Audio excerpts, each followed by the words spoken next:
Okay, intro to shop update, January 10th, 2019. I've got a bunch of topics to go over today. Well, not a bunch of topics, a couple of topics actually.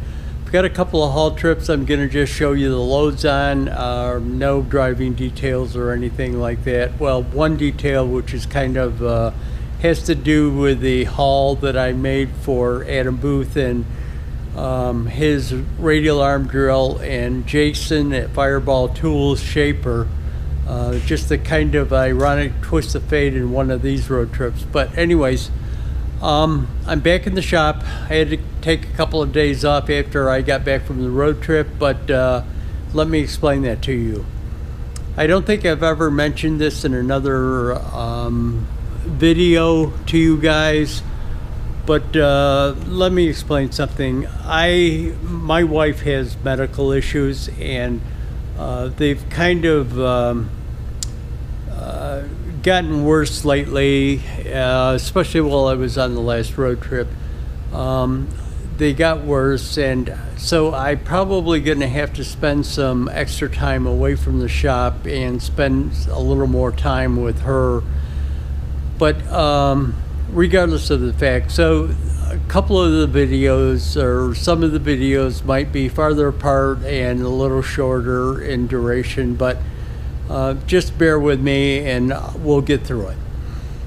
What I've got to do, coming back from my last road trip, I had a little problem with the trailer brakes, so I've got to get the trailer into the shop and just find out what I've got as a ground fault on the trailer brakes. So probably I've got the hot wire grounding to a frame rail. It kind of procrastinates itself when you hit a bump. It comes and goes as you hit bumps. So I've got to get that taken care of, and I've got to get some other things taken care of. But let's delve into the shop update. We're going to go into the shims on the haul truck for the rear axle. As part of a shop update, again, back on the rear axle of the haul truck, this is the new axle that I got. And this is the leaf spring, let's call it centering shim. This goes between the axle and the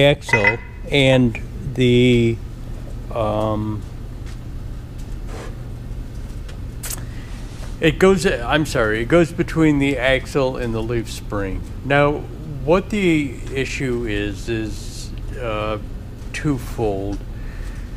The pins on the new axle, these pins right here, are different from the pins on the back axle, or from the original axle.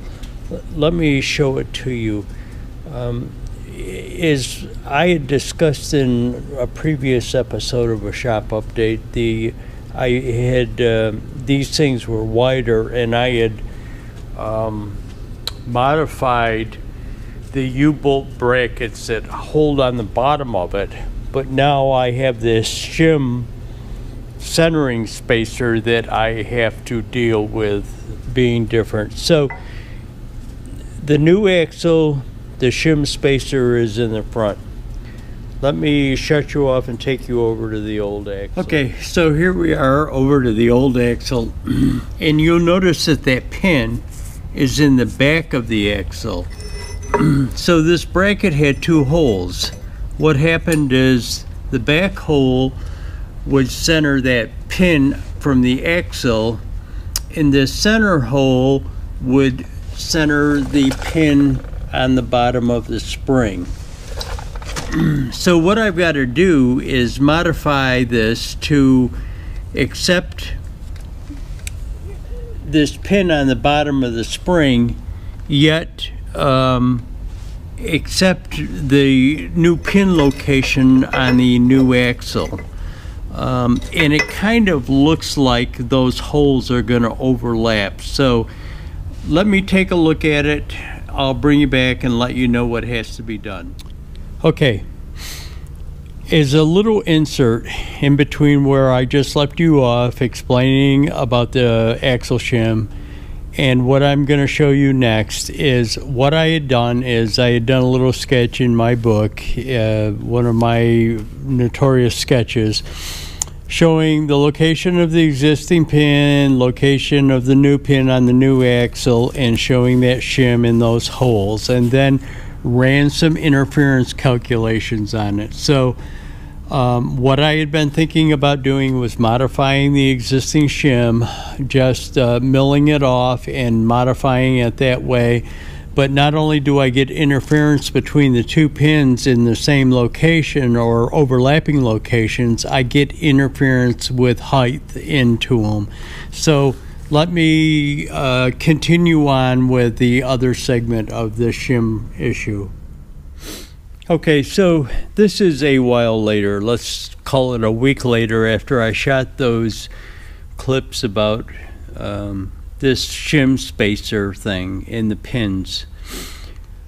What it is, if I was to use this thing, there's 100 thousandths interference between the pin, they overlap, and there's 100 thousandths interference between them centering. So what I think I'm going to do is make a totally bigger, different bracket, and I want to try and keep the pin from the leaf spring exactly in the center of this axle, just so that it stabilizes it in the center, and I've got equal spacing on this shim from front to back or back to front. To the centering pin.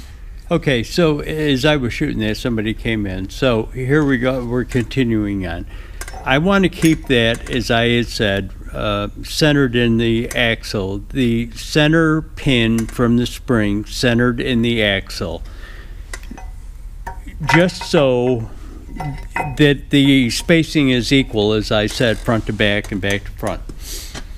I want to do that because I want to keep that axle centered so that I don't get any type of a roll situation with it. Not that I think I would get a roll if I offset it a little bit, but I just want to kind of have in the back of my mind assured that I've got it centered and that I've got equal spacing or equal contact distance front and back on where the pin goes. I don't want to have in the back of my mind while I'm driving all the time, you know, is that axle possibly potentially roll at all. But anyways, so I want to do that. I'm not going to be able to do it with this piece because I have interference. The pins are going to overlap a little bit. To have it centered, the pins will overlap a little bit, and again, I'm going to have 100 thousandths interference with it, and this plate isn't thick enough to compensate for that 100 thousandths, and I would have to offset that hole. So what I want to do is I'm going to create a thicker plate so that I can have one hole, and a hole won't go all the way through the plate on the bottom. It'll be just a recess to get this pin, and there will be another hole that won't go all the way through that will accept the pin from the bottom of the springs. So that's what I'm going to do. But then again, this plate has to keep this axle straight. So I've got to make sure that I get, what I'll do is probably build it out of like 1 inch or 1.25 inch plate steel, drill a recess into it to accept this pin, drill a recess into the top of it to accept the other pin, but then I've got to get shims along the front and back that hold the plate square with the axle, just kind of like these protrusions do. These protrusions hold that straight. Well, it doesn't fit on this axle because it came off the old axle, but it holds it centered onto the axle housing itself.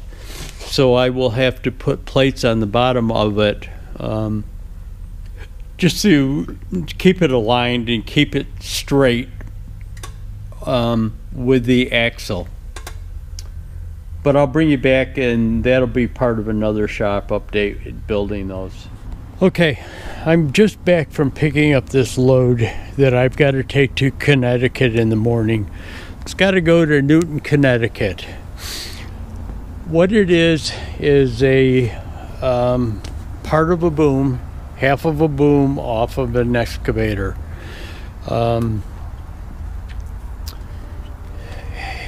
A cat excavator, logically, because of the color. Well, you can't really tell because of the color, because deer and stuff are doing theirs now that color too. But anyways, half of the boom, that thing weighs, supposed to weigh 7,000 pounds. Now, I don't know whether that is for sure or not.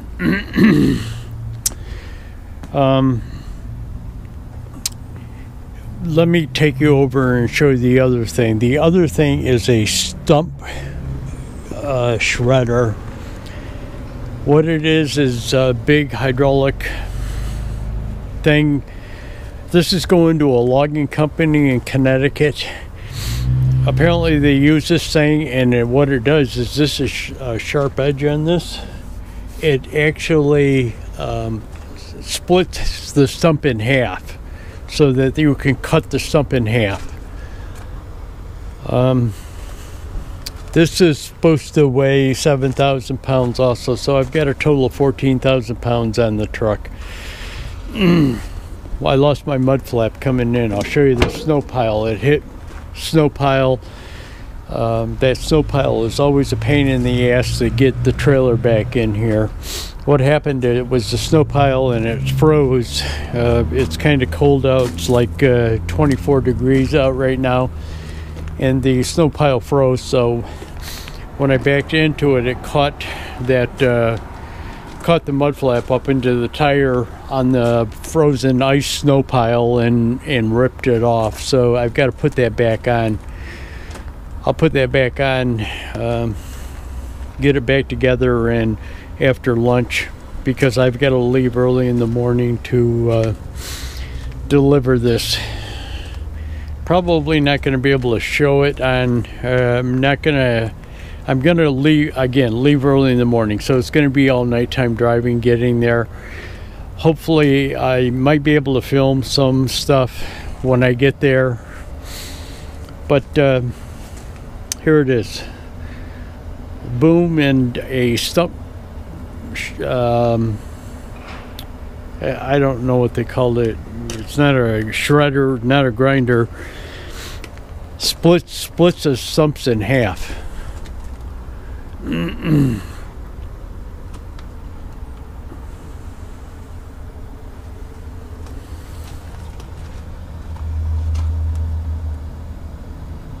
It's like 1.25 inch plate.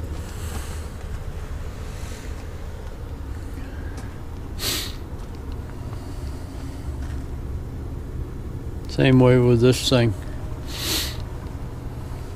Then it's got a piece of probably 1 inch plate welded to the outside of it for, and what's this thing?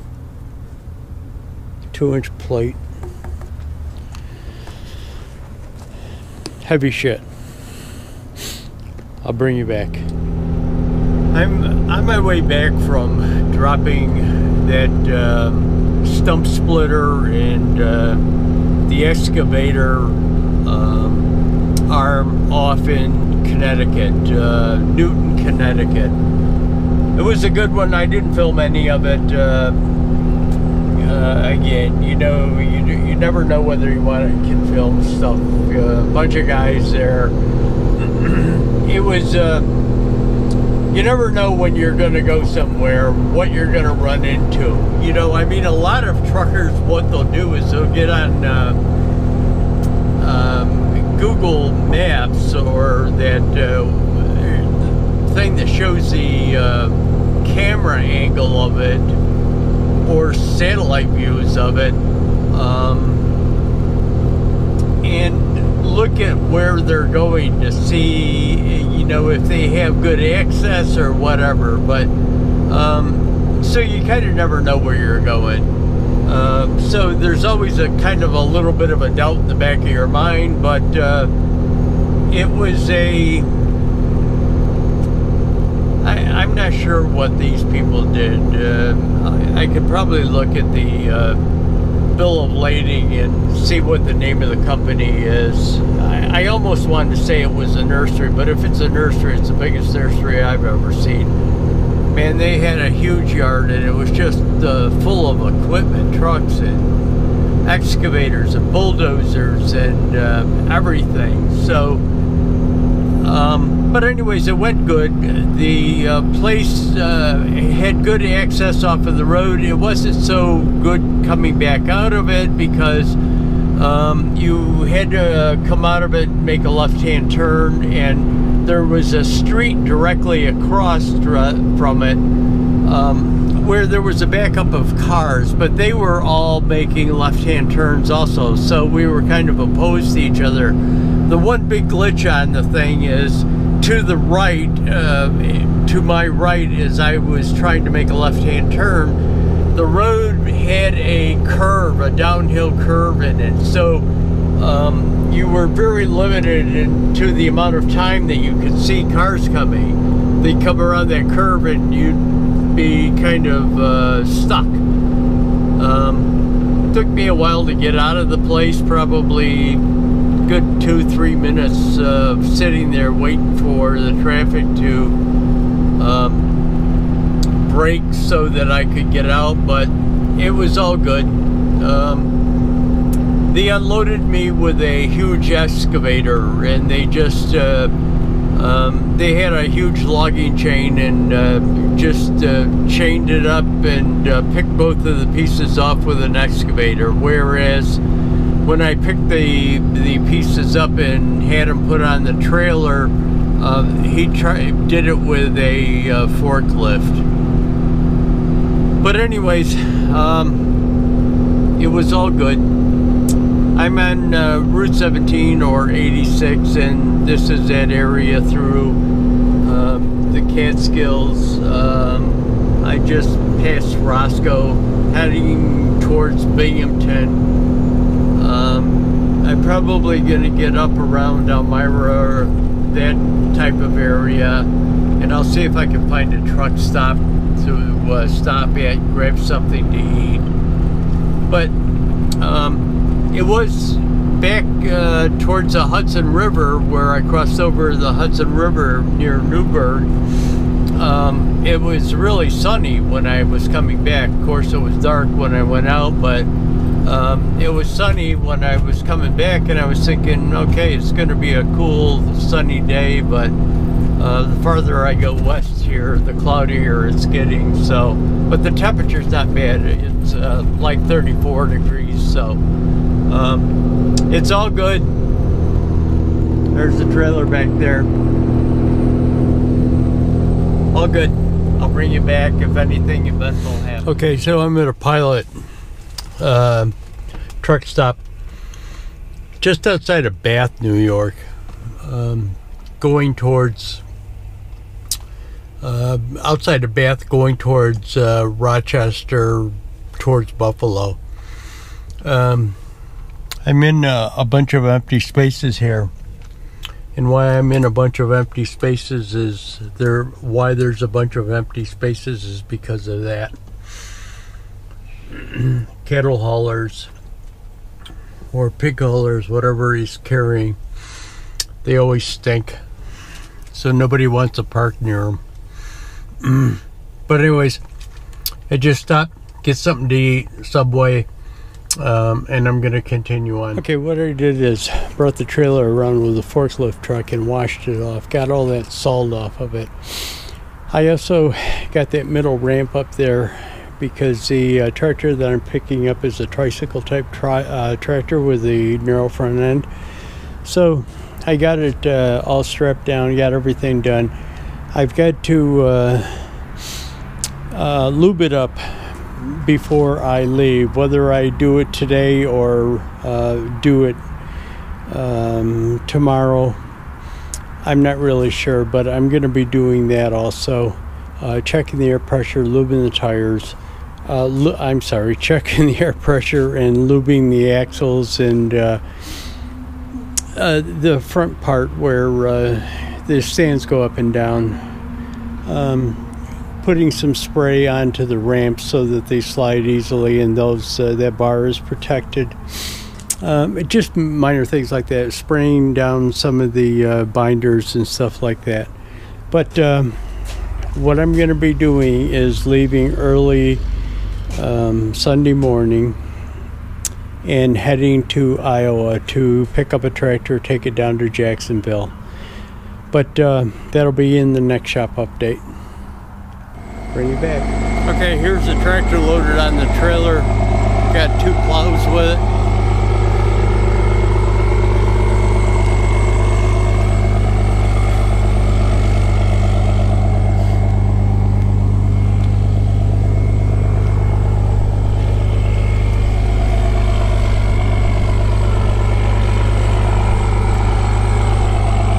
And I'm set to go. Bring you back. Okay, as you can probably tell, it's nighttime. In an ironic twist of fate, guess where I am? I'm on Route 24. I'm in Kentucky now, but heading towards Tennessee.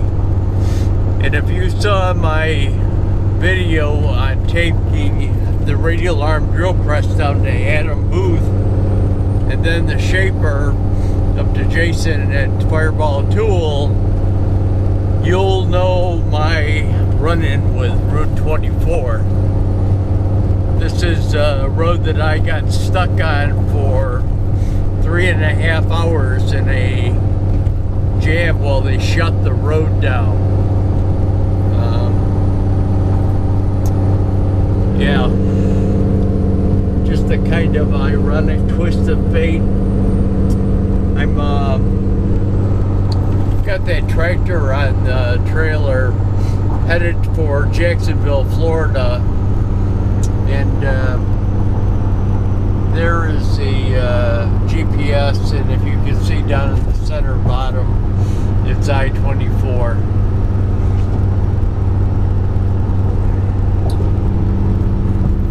Cool night. I'm not sure how much it'll come out. I can see in the screen that the headlights are show up in front of the truck. Probably the red lights from that car are up in the left-hand lane there. And then the mirror. Cars coming up behind me in the mirror. But I just thought I'd throw that in. Okay, so guess where I am? It's about 20 minutes after I made that last clip on 24, and here we are, stuck in another one. This time going towards Nashville. Okay, so this is going to be the conclusion of the shop update. There wasn't a lot of filming on that Florida road trip. I didn't show any of the unloading or any of the drive back from Florida. Because I had to get home pretty quick. My wife had taken a turn for the worse and had been in the hospital, so I wanted to get home as fast as possible. But anyways, there's that shop update. There'll be more to come, more on the Hull series, more on that carbon fiber intake build. Just give me some patience here as I deal with the other situations in my life. So thanks for watching, guys. Hit that like button, subscribe, share it if you feel like it.